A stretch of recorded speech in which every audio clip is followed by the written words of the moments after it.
செய்ய வைக்க சக்தி பூஜைக்கு பறந்து வர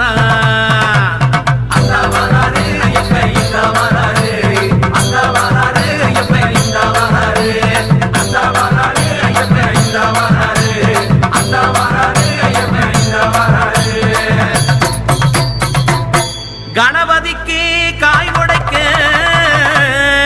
கணபதியே அது சபரிக்கு எதிரொலிக்க நிலிமலை ஏத்தத்தில நிக்காம கூட்டி போக